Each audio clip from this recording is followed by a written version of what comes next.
Okay.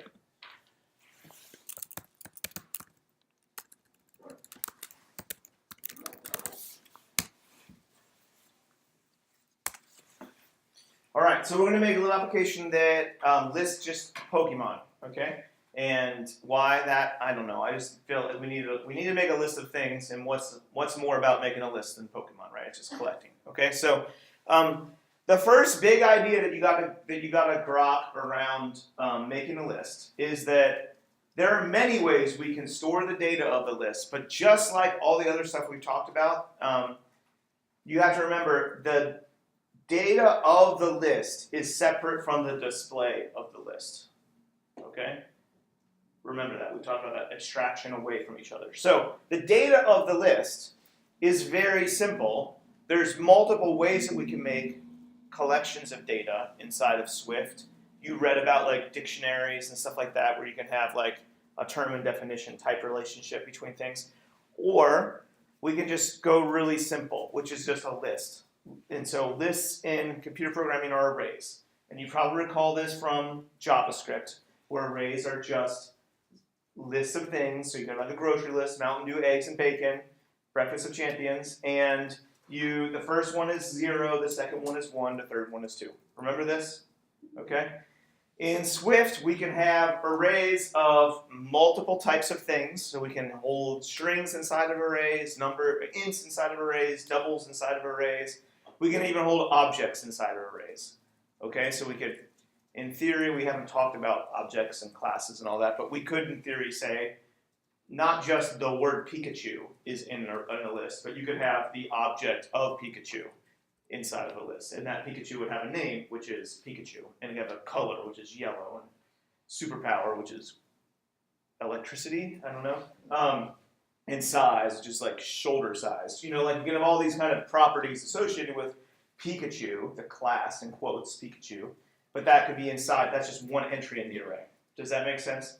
So that, you already know that. You see that when you look at the address book on your phone, where it says Artie Kuhn, that's an object, that's a person, a contact. And inside that, there's attributes like first name, last name, company, photo, blah, blah, blah, blah, blah, blah. Cool? Great. We're not going to go that complex because we don't need to go that complex yet. Instead, we're just going to hold inside of an array strings. I'll throw this one little gotcha out, which is you got to jump through some extra hoops if you want to mix and match types inside of arrays in Swift. So if you have like the string Pikachu followed by the int 2 followed by the string Charmander, that you got to jump through some hoops to make that happen. So just that isn't needed very often, but just think, I'm not going to do that. Instead, I'm just going to every single one of the things inside the list needs to be the same type of thing. Okay? Make sense? All right. So let's do that. We'll just start very simply with our view controller here. And we're going to make an array of data.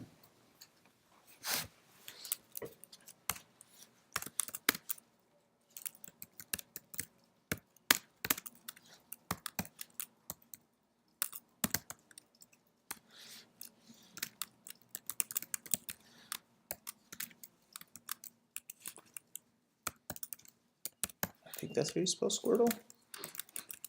Is that close to proper? I don't know. I don't care. Okay? So, I'm just throwing out things I know about Pokemon. All right? Okay. So, we have Pikachu. Pikachu is item 0. We have Charmander. Charmander is item 1. Squirtle is item 2. And Ash is item 3. Okay? Even though Ash is the 4th item, we refer to it as item 3. Because, again, we start counting at 0. Okay? So, we'll do something very simple, which is on view to load, I'm just going to print out Charmander, just so you can see how this works. It works exactly like you're used to in every other programming language, but just to be clear,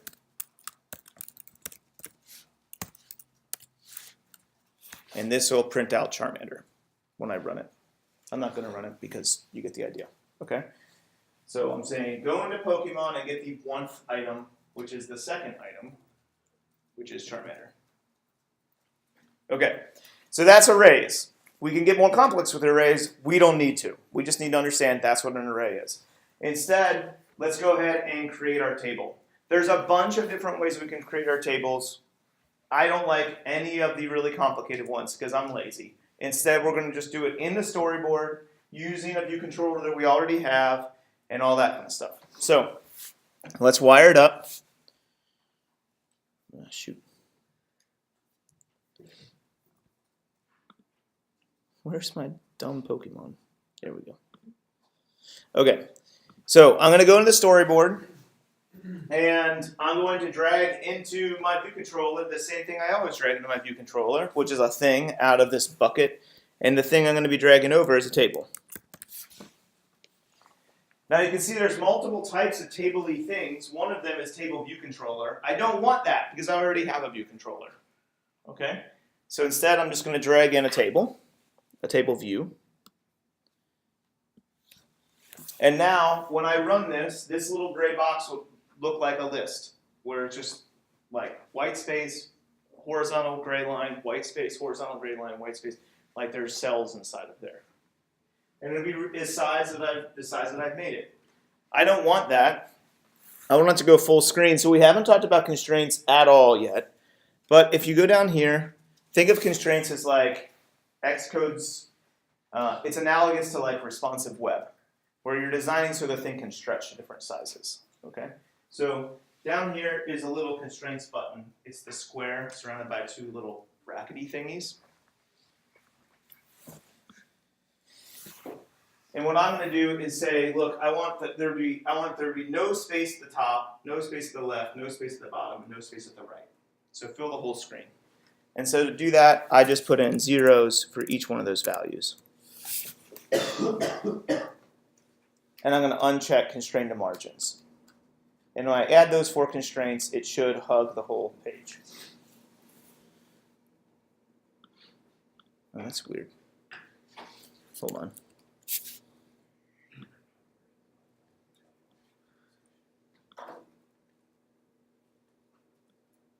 Okay, first I'm scaling it, then I'm going to do that.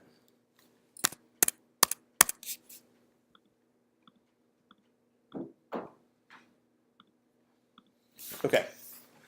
You can see when I do that, it bumps this down by the little battery icon. The reason it bumps it down is because the iPhone 10 has the notch in the top, and this is making room for the notch. Okay. All right. So we have ourselves a table view. That's awesome. The problem is table views are totally worthless because just like image views, they have to have a thing in them to show, right? So if I had just an empty image view, nothing would show up. In the same way, if I have an empty table view, nothing shows up. I got to put something inside of that. And the specific things I got to put into table views are cells. So what I'm going to do here is generate ourselves a new cell. And you can see it says prototype cell right here. And set to 0, I'm going to bump that to 1. And now I have a prototype cell inside of that. What is a prototype cell? A prototype cell is, this is what all the cells inside of this look like. They're just copies of this one. Okay? And so you can customize those cells. So they have, let's say you wanted to have a movie listing app. And on the left-hand side, it had a little thumbnail of the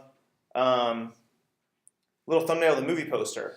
And then to the right of that has the title of the movie. And under that, it has all the showtimes. You customize the prototype cell to say there's an image view on the left, and then there's a text box where the title will go, and then there's a smaller text box that has all the movie times inside of it. Does that make sense? Or Instagram. Instagram is a giant table view. You don't think of it that way, but instead of the cell being this little teeny narrow row, the cell is this tall, almost full screen space. And inside of that is an image view that holds the photo that was taken, and then the little hearty button, and the little make a comment button, and then all the comments and all that kind of crap. That's inside of one cell. That's why you have to hit more or whatever so you can see all the comments. Does that make sense? Because it's constrained the cell to begin with in one's particular size. And you scroll through. You with me? Okay, cool. So the prototype cell is right here, and I've generated that guy. If you go into that cell, I'm going to modify it. If I go into this table view, that cell now appears. It wasn't there before. And I can tell it what I want this cell to look like by doing that. We'll talk later how you can do the super customized thing where you have photos and all that kind of stuff inside of the cell. But for our purposes, we just need to list Pikachu, Charmander, and whatever inside of it. So to do that, you can see right here it says Style Custom up here on the right. Style Custom just means I want to make what this cell looks like. So you can have it have its own height, you can have all kinds of settings. For us, for today, I don't need that. I'm just going to change custom to basic because I just want a basic cell. And you can see it drops in a text box that's been named title, and I can modify it in Swift later. Or there's a bunch of other settings, so like a common one that you see is this, where you have some kind of like big title and small title. And then there's another one where it like puts stuff on the right hand side and on the left hand side, and blah blah blah blah blah blah blah blah. We're just going to do basic. And so now I got to do a bunch of Swift tomfoolery to make this work right. But now I can basically throw an array at this table, and it'll populate the entire table using that array, and then drop in the value of the array into title, if I tell it to do that. If I wanted to, I could tell it to drop it into something called subtitle, if I chose one that has subtitle. Or if I made a custom thing, I could say drop this image in here, and this. Cool? Okay. So now let's do the wiring up. The wiring up is going to be a little bit more complicated than what we've done up until this point because tables are more complicated. They have a bunch of functionality built into them. The first big step, and this is the step that everyone forgets and will cause problems for you later. The first big step is that this prototype cell, I need to give it a name. Because later I'm going to say, make X number of copies of that cell, and you got to know how to reference it in your code. And so if I go back to that table view cell that I had where I chose basic, you can see I also have this other attribute called identifier. You give this a unique identifier. There can be only one use of this identifier in a given table. And once you have that one unique identifier, you can say make a gazillion copies of that one and populate it like this. So I'm going to call this just, sometimes people just use the word cell in here. I think that's really confusing because we're going to use the word cell in our Swift code, and then you're going to be like, I don't mean cell, I mean the string cell, the identifier cell. That starts to get too bananas. So instead I'm just going to call this like Pokemon cell. The word cell should certainly be there because it's good and descriptive, but you can figure that out. Okay, one last thing we understand about how tables are structured before we jump into the Swift code. Tables have a bunch of functionality built into them. One of them is you can have multiple sections in a table. You've experienced this using the address book again, where it says like A, Joe Amanda, and Sally Afghanistan, etc. Okay, and then B, so and so B word, right? That where it says B or A, B, C, those are sections. And when you have a table that has sections like that, if you scroll quickly, it slides in from the right-hand side a way to jump to those sections. Okay, we're not going to do that because you don't need it very often, but just know that that's part of the deal. So when we start coding this thing, it's going to be like, how many sections do you want? And you're going to think, oh, that means number of cells. No, it means how many sections with subsections do you want, and the cell is the thing inside of that. Make sense? Okay. So let's jump over into our Venn diagram view, and I'm going to grab the entire table view, and I'm going to use my control drag thing again to bring over the table so that I can modify the table using Xcode. And I'm going to call that Pokemon table. You can see that by default, Xcode is smart and it said, oh, that's a UI table view. That's what I want. Good. And I hit connect.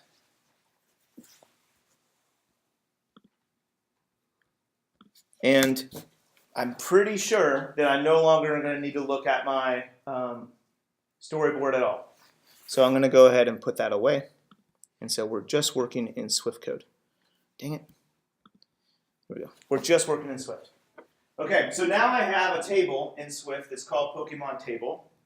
And what I need to do is say, set up some stuff inside of Xcode that lets me connect this Pokemon array and say that Pokemon array that you have right here, that is the data source for the table.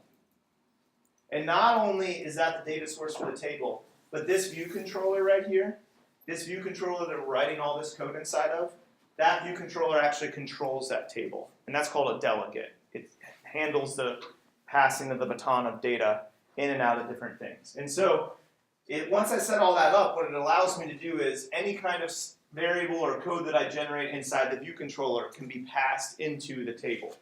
And I don't have to do any kind of extra wizardry to make that happen. Now, we're now to the point where, and this is exactly how you should all function, where I am like, I don't remember how to write anything after this because I'm going to copy and paste from other things that I've done before. So I'm going to do that really quick and steal from myself, which seems to be the best way to steal, I think. If you're going to steal from somebody, it should probably be from you. And I'll do this one.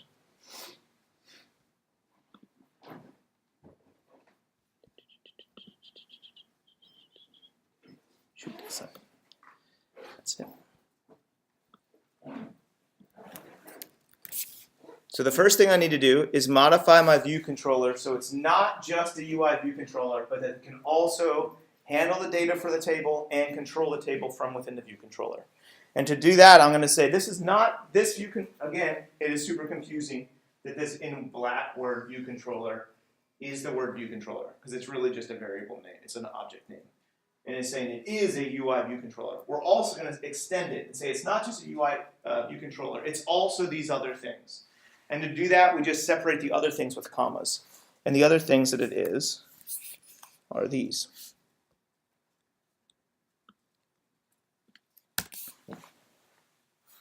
What I'm saying, and I'm going to go all kinds of red problems because I still have to do a couple more things. But it's saying this is a UI view controller. It's also a UI table view data source, which means inside of here is data that can populate a table.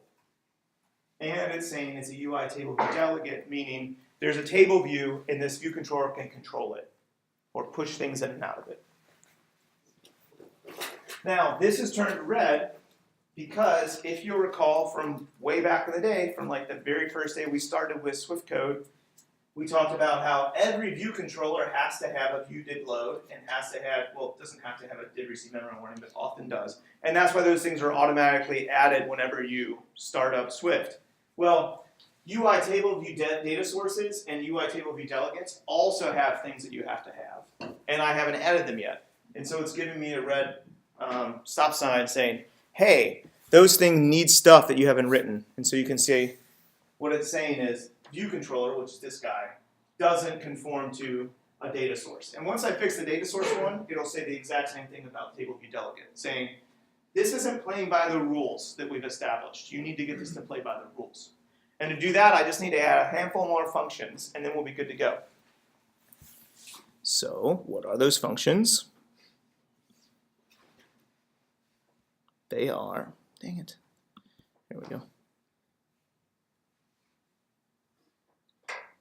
These.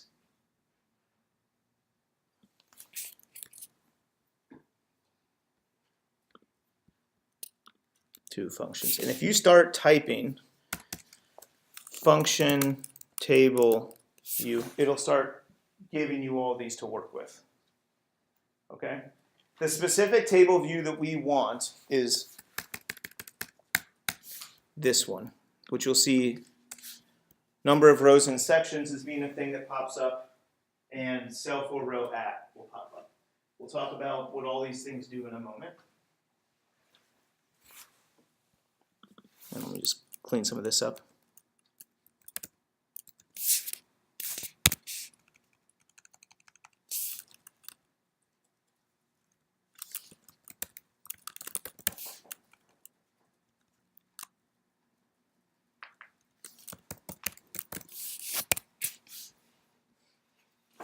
So these two tables are the things that control, or these two functions are the things that populate the table. I'll walk you through what they all do in a moment. But really quick, I'm also going to do one more thing that I have to do to my view controller. And that is make it so that Dang it, wrong thing again.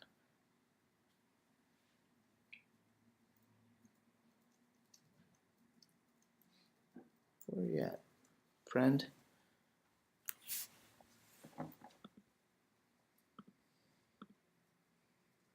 Here.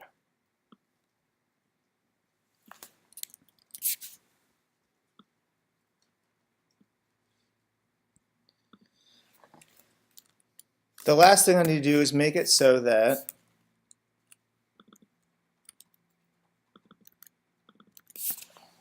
this view controller, it not only has the ability to control the data source and to be a delegate, but it also goes ahead and wires those things up. And so you can see down here in view did load, which is part of the normal thing of view controller, I'm saying right here, hey, the Pokemon table that we created up here, I want to make it so that myself can be the delegate. And then I want to take that Pokemon table and say myself can be the data source. It is possible to make other things delegates and other things data sources, but 90% of the time you're going to want this page to be the thing that controls those things.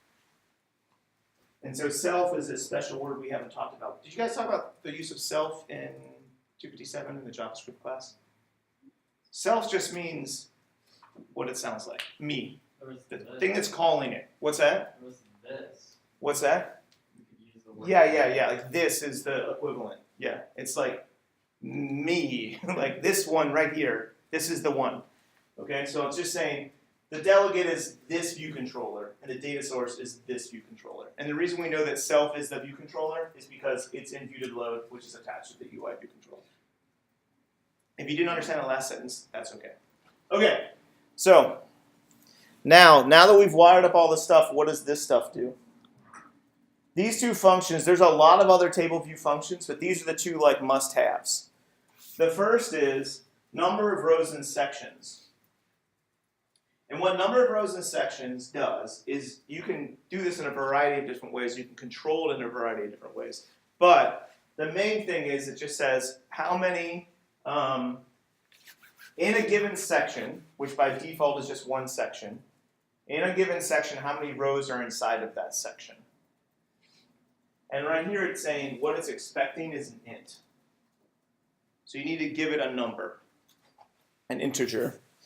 And so what we're saying is, hey, dot count, which is an array function, which is the same, or an attribute, which is the same thing that you can, I think count is what it is in, no, is it length in JavaScript?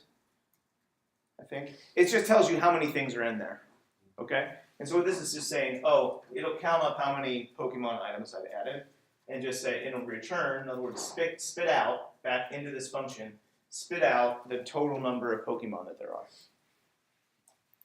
What's not, I could just count these up and say 1, 2, 3, 4, and I could just say return 4. But then if I add some other Pokemon up here, then I have to manually go and change that number too. So instead, if I just say it's Pokemon.count, I can, to modify the entire application, all I have to do is change the total number of Pokemon up here. All right, and then this is where the magic happens. This function. There's this extra return down here just because my type is so big. Let me see if I can get this. Give us a little more room. Hold on. There we go. Okay. So this table view function, what it does is controls the cells. And you can see what it's expecting at the end of the day. This little arrow thing is saying, what does this function expect to spit out of it? Is a cell. And so what we're going to do is take our prototype cell, populate it, and then spit it back out. And then it'll take that and append it to our table and build our table for us. So what I'm saying is I'm going to create a variable called cell. I could call this anything. Remember when I said using the word cell as the identifier was going to be confusing later? This is where it gets confusing. I'm going to use any word right here to refer to that cell. But since we're only making one table, it makes sense to just call it cell. And I'm saying, okay, go into the Pokemon table and get the reusable cell. So in other words, the prototype cell. And which prototype cell do I want? I want the one with the identifier of whatever string I pass it here. Now, I didn't pass it. I didn't name mine task cell. I named mine Pokemon cell.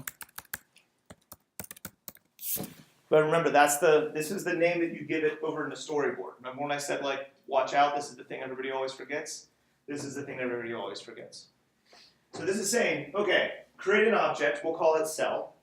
And what I want it to be is go into the Pokemon table, which we wired up here, and get a reusable cell that's named Pokemon cell. Okay, cool. So now inside of the variable cell, and I'm using let because I'm never going to modify it. Okay? So I got myself our little cell, and it's one of the prototype cells. And inside of cell, I want to change the text. So inside of cell, because I use that default cell setting, I know that there's an attribute called, or there's an object inside of it called text label, and it's just text. So I can modify the text. And I want to fill it with something from the Pokemon array. Which thing from the Pokemon array? And this is one of the magic things this function does. This function runs the total number of times that you've returned up here. So the total number of things that are inside this section, it runs that number of times. In our case, it's going to run 4 times, but it could run 400 times, or 4,000 times, or 4 million times. And as it's running through, each time, it's populating index path, because I told it to right here. It's populating index path with the total number that we've run through so far. So the first time, index path is going to be 0. The next time, 1, 2, 3, 4, 5. Or never 5, but 1, 2, 3, 4. And it's just saying, okay, indexpath.row is now that number. I could print it, and literally it would just show up in the console as going 0, 1, 2, 3, 4, or 1, 2, 3. So I'm just taking that, putting it into Pokemon to pull out which Pokemon I want. And it's changing the text. And then at the end of the day, I've now populated this cell how I want it, and now I'm going to spit it out and say, and return cell. So again, there's 3 lines here, and they do three very important things, but simple things. There's just a lot of code there that you've never seen before. Which is, first, we're going to create a variable, call it cell, and fill it with the prototype reusable cell that's named Pokemon cell. Then, the next step, we have that cell, great, let's change stuff inside of it. Specifically, the thing we're going to change is the title, that text field, that just comes along for the ride for default ones. Later, when we talk about making custom ones, we can do all kinds of things inside of there. But I'm just changing just the text on the text label. It's been named text label, really poorly named. All right, default setting. And I'm going to fill it with the Pokemon, the string from the array that I have. And then at the end of the day, I'm going to spit out that individual cell. And again, for us right now, it's going to run 4 times. And so that's all I need to do.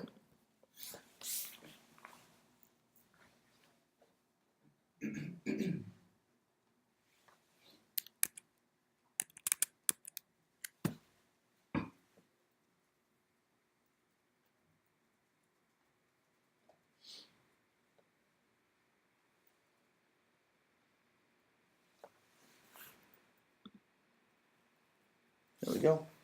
Now I have Pikachu, Charmander, Squirtle, Ash.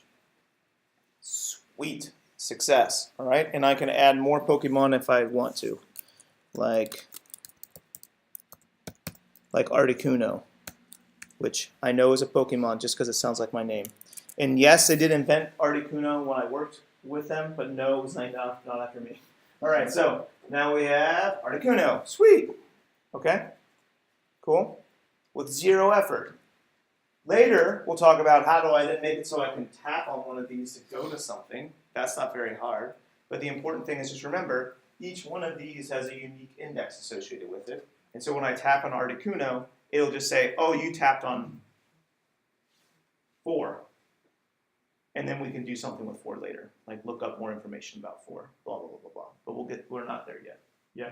It's giving me an error message on the Pokemon table.delegate equals self. I'm trying to fix it, and then it comes up with another error message on there. I'll look at it. Okay, so there we go. As usual, I'll give you this code. So we have ourselves a little Pokemon list. Bueno. Now let's talk about how do we have local storage. And then, if we have time, which I'm not sure it's going to happen, but if we have time, we'll combine these 2 ideas. So I can make a list array, a grocery list array, on one screen, save it locally, and then go over to the next screen, pull it back out, and populate a list of things that you need to get at the grocery store. Okay, so let's do the local storage thing first.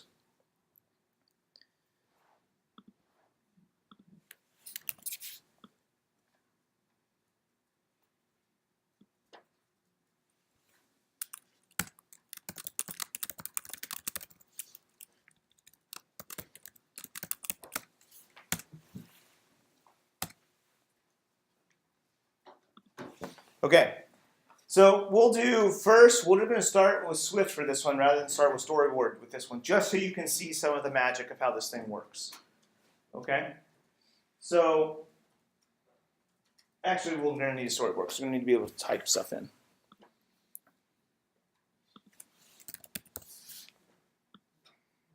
My bad.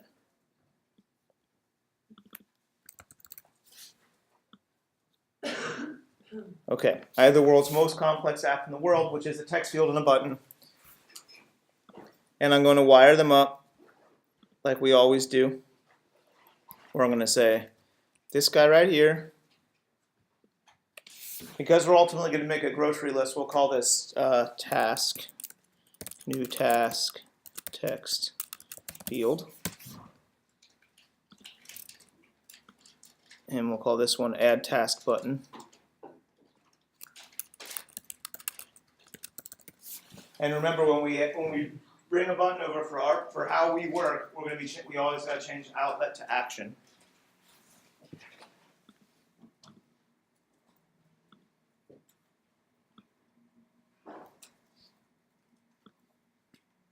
And that's good enough for me for now, I think. So we'll switch back to just Swift.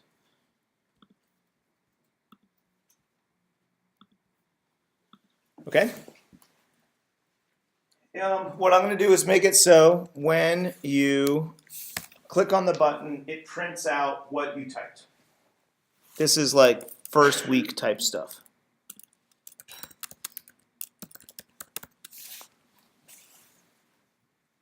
Okay.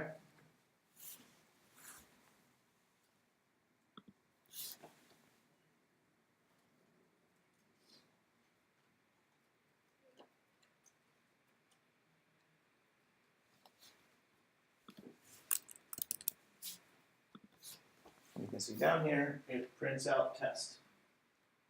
Okay? And if I hit it again, it'll say test, test, test, test, test, test, test. Next what I'm going to do is, instead of just printing this out directly, I'm going to put this into a variable.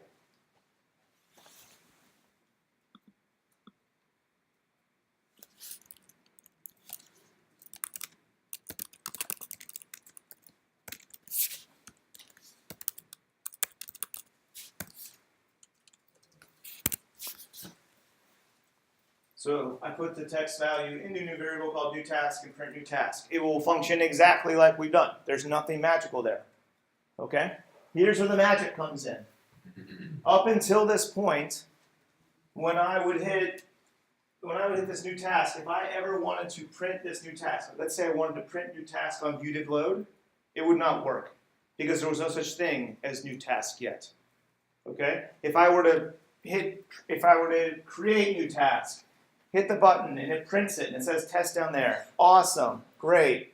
I kill the app, I restart it, and I try to load that in viewDidLoad. Load. It doesn't work because all this stuff is only working as long as the application is working. What we're going to do today is make it so that I can save that data into a storage place that sticks around for forever. Now, there's a couple things we need to know about this. First, what we're going to do has limited utility because it is a really inefficient way to store the data. And so what that means is if we were to fill this thing with like thousands of entries, the entire application will get slower and ultimately crash. Because what we're doing is we're really inefficient. But it's also a cakewalk. Because all it needs to do is set a value, which means take this thing that you have right now that you're playing with, and put it away on the shelf someplace. And then later you can come back and be doing your thing and want to go play with it again. Well, then you just go get it. And so you get it off the shelf and play with it. So This built-in thing has two major methods that we're going to look at, which is set, which is save, and get, which is load. Okay, make sense? Okay. This thing is called user defaults, and it's supposed to be used for what it sounds like, where you would save the user's defaults, like their login information and their password. And it's not super secure, so don't do that for a banking thing. But like, that's the user's defaults, and it sticks around for multiple runs of the application. It does not stick around if they uninstall the application and then reinstall the application. If you want to do that, you got to start working with iCloud, which makes things a little bit more complicated. But again, this is like just the bare basics of how can we get stuff to stick around. And it's perfect for our purposes. Like if you want to make a very simple task manager where someone's never going to have more than 50 or 100 tasks, realistically, perfect. If you want to use this for like a movie listings application and you just save like their 5 favorite zip codes, perfect. Okay? If you're going to be using this for, I don't know, some super complex task management, like I use one called OmniFocus that's just like literally has all of my tasks for the last 10 years inside of it. This would be a bad idea, okay? Because it would just go and just fall apart, okay? But it's perfect for like relatively small things. So let me show it to you.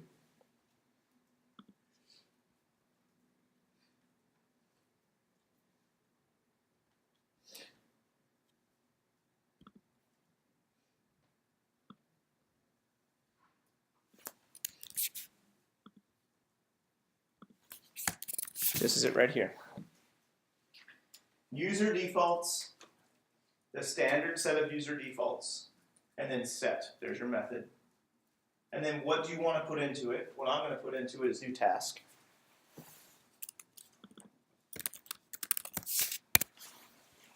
Because I've created that variable. And then the for key means in the storage, when you put it on the shelf, what do you want to call that? It does not make you call it the same thing that you called it all the way up until that point. That's nice because then it's a lot easier to keep track of these things. So what I'm just going to call this is like saved task. And so now, when I get a new task, awesome, I have my new task, and then I'm going to set it on the shelf, which means I'm saving it, so that now when it's on the shelf, it's called saved task. I could name that anything I wanted inside that string. It could be named donkey or monkey or whatever, okay? But I'm just putting it away in a name that makes sense, which is to me, the word saved appended by whatever the thing was. Now, there's one more little thing you gotta understand that's weird, is that computers don't work like the real world. And that is, I can both be playing with something and save something at the same time. And so what I've done here is I've basically taken a copy of new task and put the copy over here. I can screw around with new task and it's not going to impact that over there. I have to explicitly say, I screwed around with this, now go put it and replace the one that was there with this one. Does that make sense? You know this. It works that way in applications all the time. You open a Word document, you change a bunch of crap. If Word crashes, you're screwed. You just have the last version saved. It's the same deal. I'm making like a little local copy that I'm playing with, and I got to explicitly save it in order to be okay. So that's the save data away. What I want to do is now retrieve it. And so if that's set, the obvious thing would be get is what I need. And so to get,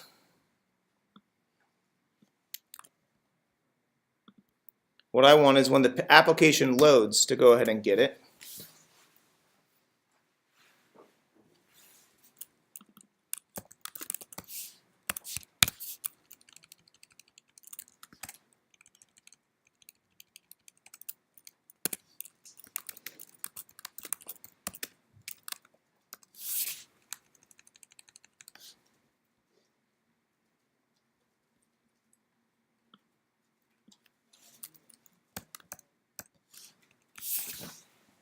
Okay, so what I've done here is ultimately we're not going to have a single task. That doesn't make a lot of sense. What I want is a list of tasks. A list of tasks is an array.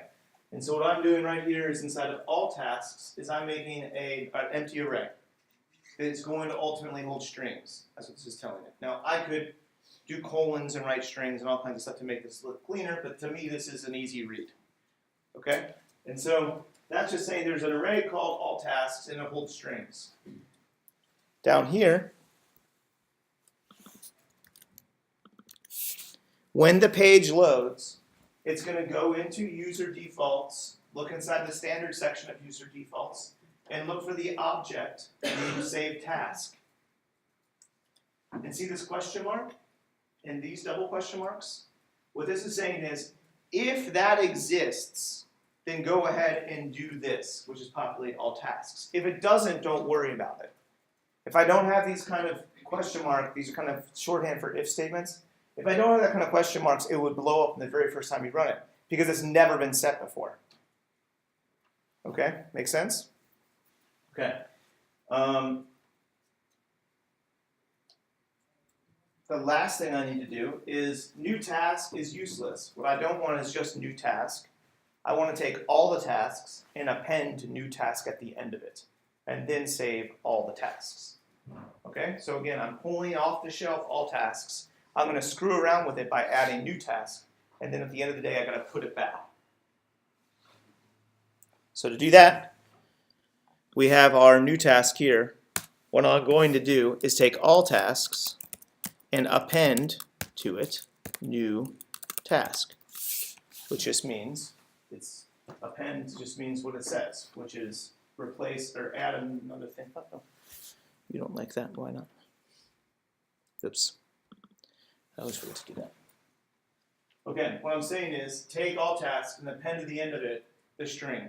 And the exclamation point there is just to say, I know that new task has to exist. Don't worry about it. Okay? And then what I'm going to do is go to the user defaults and set save task, not with new task, but with all tasks. Because that's the array that holds all of them.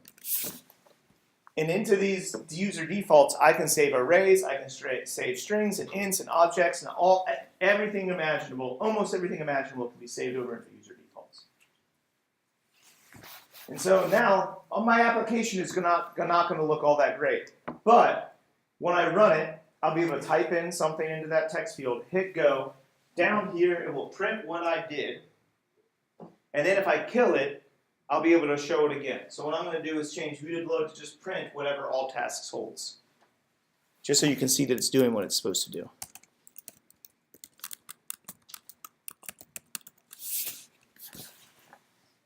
So when the application runs, for the very first time in its history, all tasks will be empty. And so it'll just print out nothing at first. So you can see down here, it's just saying it's an empty array. All tasks is not up. And so now I'll say, okay, I want to get apples, and hit go. And it just prints out apples, because I told it to print out new task. And then here's the magic. If I hold down Command and Shift and double tap H, just hitting H once is like hitting the home button. If I double tap H, it's like hitting the home button twice. I can kill this application, just like you do on a just like you do on a phone, or it's usually a lot easier to do on a phone. There we go.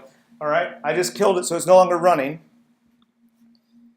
And then if I run it again, it should print apples. Because I've done, yep, I have 1 apples in my array. Now if I say bananas or milk, that's been added to the array, and now I can add eggs and flour and hummus, etc. Okay, all those things have now been added into that all tasks array, and right after they're added, they're saved. And so now I can kill it. I can never do this. There we go. I can kill it, and then when I load it back up, right out of the gate, all those should pop down here in the console as existing in the application. And they do. Apples, milk, eggs, flour, hummus. Okay, unfortunately, I wanted to end early so that I could help you with the last assignment. But you can probably see what's coming next, which is we need to take some chocolate and mix it with peanut butter to get some deliciousness. Okay, so we need to take the ability to save data for infinite time and the ability to cycle through arrays to make tables and combine them so that I can have one screen where you're adding tasks and another screen where it's displaying all your tasks, And then if I kill that application and reload it, the list still lives on. Okay? And at least in theory, you can probably surmise how you would go about doing that. Because you have your Pokemon list inside of a view controller. If you have two different view controllers and you know how to tunnel data between, actually you don't need to use the segues because you're saving to user defaults, which is available in both. So in one you save the user defaults and then you hit a go button and you step over here, you pull out of user defaults and you populate the list with that. Does that make sense? All right, so I've already done that. I'll just give it to you so you can see it. And if we need to walk through it, we can. But here's a storyboard that has adding items, save, and then you hit view list, and it segues over here and populates your lists. And I've put those inside of what we talked about last Thursday, which is a navigation controller, so that when you go into view list, you can back out to make a new thing. And then the code is, this is that first page where you're making a new list. And this should not look bananas, where I'm saying, hey, there's a saved grocery list and it's filled with an array. Which, to be like what we've been doing, I can do this. And on view did load, go and see if there's already a grocery list, and if there is, save it into saved grocery list. And then this function is exactly what we did before, which is take the saved grocery list, append the new thing, and then what I do just from a usability standpoint is I'm clearing out what you typed so it doesn't stay there forever. And then save the grocery list over here. And then I have a segue that I built inside of the storyboard to the next view controller, which is the list view controller, which is exactly the same thing that you've seen before, only now we're saying, hey, there's a thing called save grocery list, and it's whatever they had saved before, and then build a table around it. Using exactly the same build a table around the stuff that we did for Pokemon. And so because of that, I have this.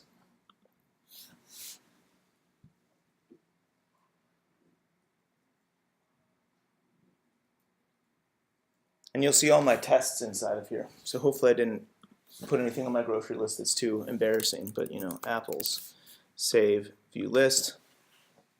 Yeah, so apples is what I just typed in, but these are the last times I ran it. I put those in. Now we haven't talked about how to remove things, okay? That's probably pretty important, having an interface. Like making a list is kind of useless if you can't check things off your list, but we'll get to that on Thursday.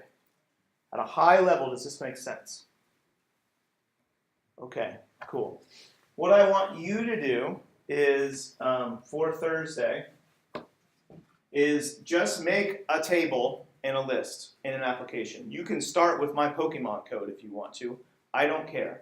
Just make a table and a list, and that's it. That's your only exercise between now and Thursday, okay? But, and here's the stretch goal.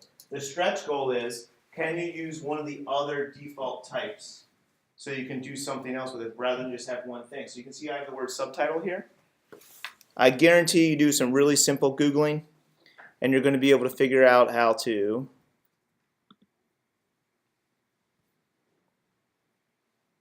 what the what? That's not what I want.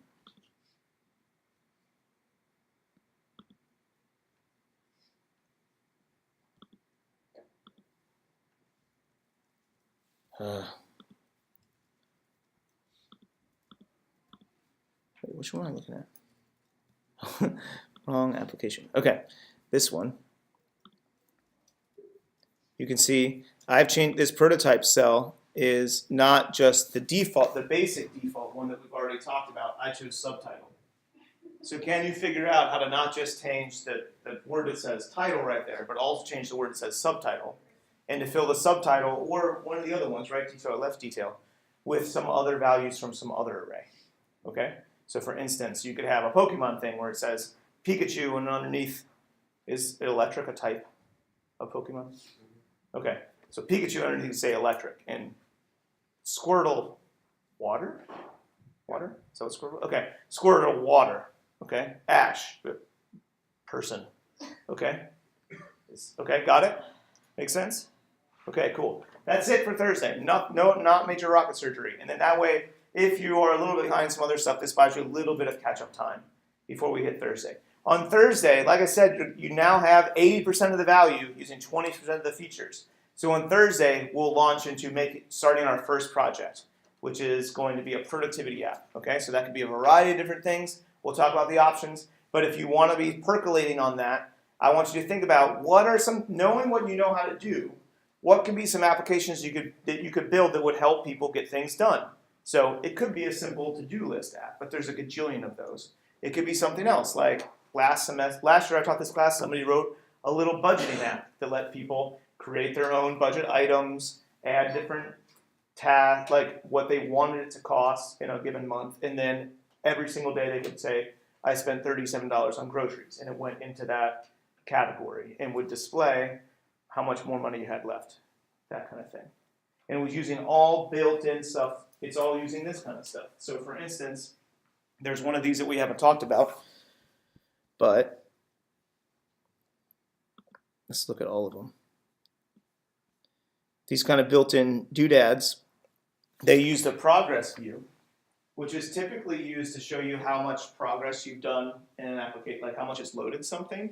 But they use that to show how much money you spent in a given category, and just tweaked its colors and stuff like that so it didn't look like a progress bar. And so these little line that said, okay, it's the end of the month, or it's the beginning of the month, but you spent as much money in this tab as you wanted to at the end of the month. That's a problem, right? Those kinds of things is what I want you to be percolating on. Okay? If you're in my 390V class, you can totally repurpose stuff that you're working on in that class inside of this. Okay? Cool? Questions? Awesome. That buys us 20 minutes, not as much as I wanted, but 20 minutes to catch up if you're struggling. If you're not struggling, you can hang around and get the project done. And if you don't want to do that, you can just leave. I don't care. Sound good? Okay. I love you all. I'll see you on Thursday.